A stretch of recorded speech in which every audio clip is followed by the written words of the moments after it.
The Blue Fairy Book by Andrew Lang. Chapter 2. Prince Hyacinth and the Dear Little Princess.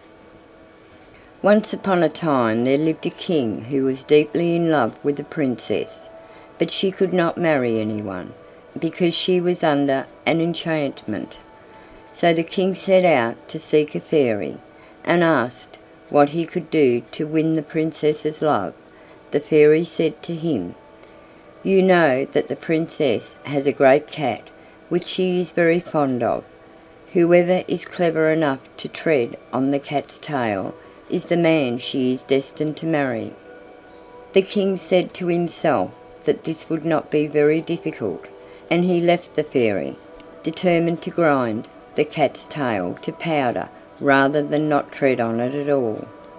You may imagine that it was not long before he went to see the princess, and Puss, as usual, marched in before him, arching his back.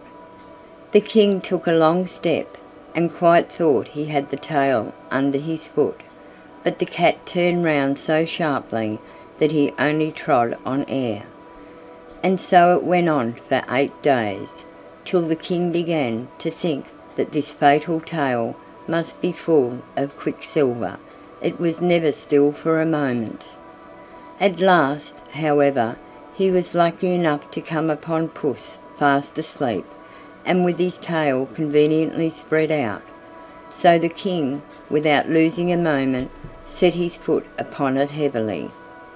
With one terrific yell, the cat sprang up and instantly changed into a tall man, who, fixing his angry eyes upon the king, said, "You shall marry the princess because you have been able to break the enchantment, but I will have my revenge. You shall have a son, who will never be happy until he finds out that his nose is too long, and if you ever tell anyone what I have just said to you, you shall vanish away instantly, and no one shall ever see you or hear of you again." Though the king was horribly afraid of the enchanter, he could not help laughing at this threat. "If my son has such a long nose as that," he said to himself, "he must always see it or feel it, at least, if he is not blind or without hands." But, as the enchanter had vanished, he did not waste any more time in thinking, but went to seek the princess, who very soon consented to marry him. But after all, they had not been married very long when the king died, and the queen had nothing left to care for but her little son, who was called Hyacinth. The little prince had large blue eyes, the prettiest eyes in the world, and a sweet little mouth, but, alas! His nose was so enormous that it covered half his face. The queen was inconsolable when she saw this great nose, but her ladies assured her that it was not really as large as it looked, that it was a Roman nose, and you had only to open any history to see that every hero has a large nose. The queen, who was devoted to her baby, was pleased with what they told her, and when she looked at Hyacinth again, his nose certainly did not seem to her quite so large. The prince was brought up with great care, and, as soon as he could speak, they told him all sorts of dreadful stories about people who had short noses. No one was allowed to come near him whose nose did not more or less resemble his own, and the courtiers, to get into favour with the queen, took to pulling their babies' noses several times every day to make them grow long. But, do what they would, they were nothing by comparison with the prince's. When he grew sensible he learned history, and whenever any great prince or beautiful princess was spoken of, his teachers took care to tell him that they had long noses.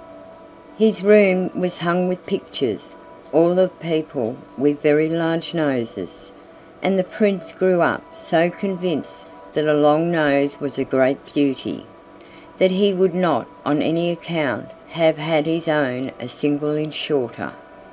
When his 20th birthday was past, the Queen thought it was time that he should be married, so she commanded that the portraits of several princesses should be brought for him to see, and among the others was a picture of the dear little princess.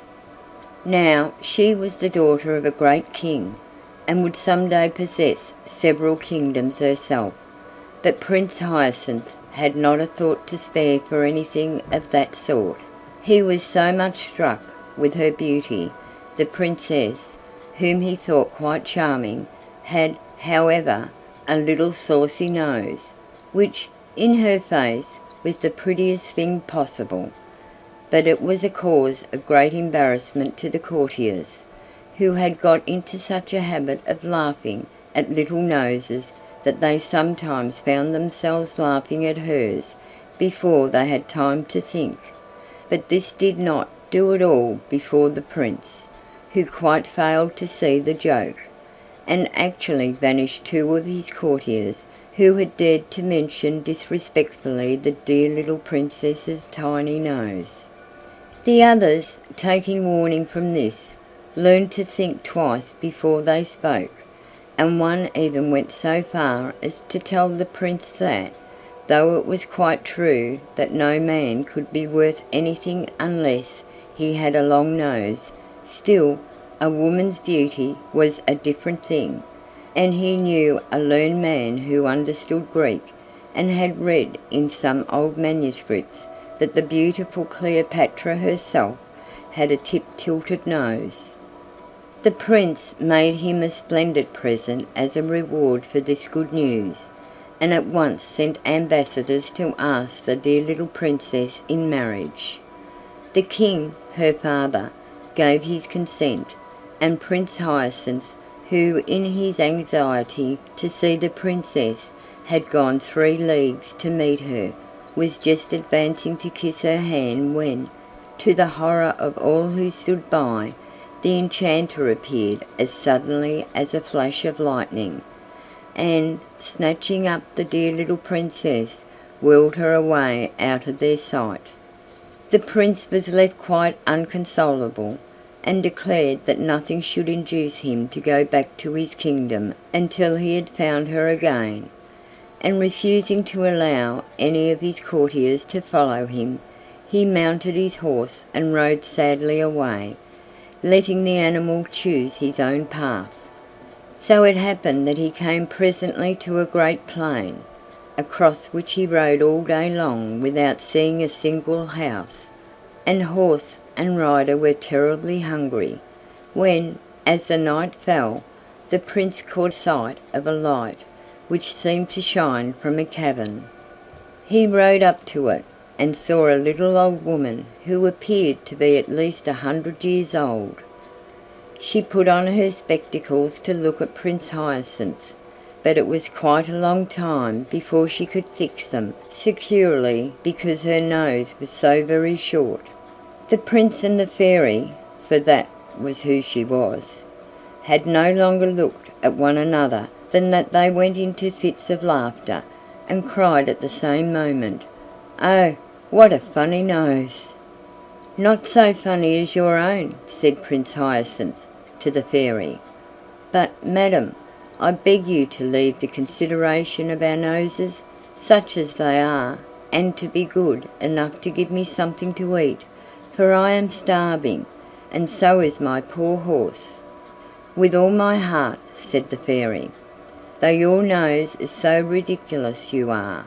Nevertheless, the son of my best friend, I loved your father as if he had been my brother. Now, he had a very handsome nose." "And pray, what does mine lack?" said the Prince. "Oh, it doesn't lack anything," replied the Fairy. "On the contrary, quite. There is only too much of it. But never mind, one may be a very worthy man, though his nose is too long. I was telling you that I was your father's friend. He often came to see me in the old times, and you must know that I was very pretty in those days. At least, he used to say so. I should like to tell you of a conversation we had the last time I ever saw him." "Indeed," said the Prince, "when I have supped it will give me the greatest pleasure to hear it. But consider, madam, I beg of you, that I have had nothing to eat to-day." "The poor boy is right," said the Fairy. "I was forgetting. Come in, then, and I will give you some supper, and while you are eating I can tell you my story in a very few words, for I don't like endless tales myself. Too long a tongue is worse than too long a nose, and I remember when I was young that I was so much admired for not being a great chatterer.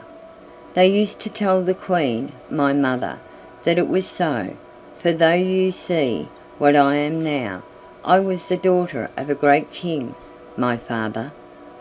"Your father, I dare say, got something to eat when he was hungry," interrupted the Prince. "Oh, certainly," answered the Fairy, "and you also shall have supper directly. I only just wanted to tell you." "But I really cannot listen to anything until I have had something to eat," cried the Prince, who was getting quite angry. But then, remembering that he had better be polite, as he much needed the Fairy's help, he added, "I know that in the pleasure of listening to you I should quite forget my own hunger, but my horse, who cannot hear you, must really be fed." The Fairy was very much flattered by this compliment, and said, calling to her servants, "You shall not wait another minute. You are so polite, and in spite of the enormous size of your nose, you are really very agreeable. Plague take the old lady, how she does go on about my nose," said the Prince to himself. "One would almost think that mine had taken all the extra length that hers lacks. If I were not so hungry I would soon have done with this chatterpie, who thinks she talks very little. How stupid people are not to see their own faults! That comes of being a princess. She has been spoilt by flatterers, who have made her believe that she is quite a moderate talker." Meanwhile the servants were putting the supper on the table, and the Prince was much amused to hear the Fairy, who asked them 1,000 questions simply for the pleasure of hearing herself speak. Especially he noticed one maid who, no matter what was being said, always contrived to praise her mistress's wisdom. "Well," he thought, as he ate his supper, "I'm very glad I came here. This just shows me how sensible I have been in never listening to flatterers. People of that sort praise us to our faces without shame, and hide our faults or change them into virtues. For my part I never will be taken in by them. I know my own defects, I hope." Poor Prince Hyacinth, he really believed what he said, and hadn't an idea that the people who had praised his nose were laughing at him, just as the Fairy's maid was laughing at her, for the Prince had seen her laugh slyly when she could do so without the Fairy's noticing her. However, he said nothing, and presently, when his hunger began to be appeased, the Fairy said, "My dear Prince, might I beg you to move a little more that way? For your nose casts such a shadow that I really cannot see what I have on my plate." "Ah, thanks. Now let us speak of your father. When I went to his court he was only a little boy, but that is 40 years ago, and I have been in this desolate place ever since. Tell me what goes on nowadays. Are the ladies as fond of amusement as ever? In my time one saw them at parties, theatres, balls, and promenades every day. Dear me, what a long nose you have! I cannot get used to it." "Really, madam," said the Prince, "I wish you would leave off mentioning my nose. It cannot matter to you what it is like. I am quite satisfied with it, and have no wish to have it shorter. One must take what is given one. "Now you are angry with me, my poor Hyacinth," said the Fairy, "and I assure you that I didn't mean to vex you. On the contrary, I wished to do you a service. However, though I really cannot help your nose being a shock to me, I will try not to say anything about it. I will even try to think that you have an ordinary nose. To tell the truth, it would make 3 reasonable ones." The Prince, who was no longer hungry, grew so impatient at the Fairy's continual remarks about his nose that at last he threw himself upon his horse and rode hastily away. But wherever he came in his journeyings he thought the people were mad, for they all talked of his nose, and yet he could not bring himself to admit that it was too long. He had been so used all his life to hear it called handsome. The old Fairy, who wished to make him happy, at last hit upon a plan. She shut the dear little Princess up in a palace of crystal, and put this palace down where the Prince would not fail to find it. His joy at seeing the Princess again was extreme, and he set to work with all his might to try to break her prison, but in spite of all his efforts he failed utterly. In despair he thought at least that he would try to get near enough to speak to the dear little Princess, who, on her part, stretched out her hand that he might kiss it, but turn which way he might, he never could raise it to his lips, for his long nose always prevented it. For the first time he realized how long it really was, and exclaimed, "Well, it must be admitted that my nose is too long." In an instant the crystal prison flew into 1,000 splinters, and the old Fairy, taking the dear little Princess by the hand, said to the Prince, "Now, say if you are not very much obliged to me. Much good it was for me to talk to you about your nose. You would never have found out how extraordinary it was if it hadn't hindered you from doing what you wanted to. You see how self-love keeps us from knowing our own defects of mind and body. Our reason tries in vain to show them to us. We refuse to see them till we find them in the way of our interests." Prince Hyacinth, whose nose was now just like anyone's else, did not fail to profit by the lesson he had received. He married the dear little Princess, and they lived happily ever after. Footnote: Le Prince désire à la Princesse mignonne, par Madame le Prince de Beaumont. End of story.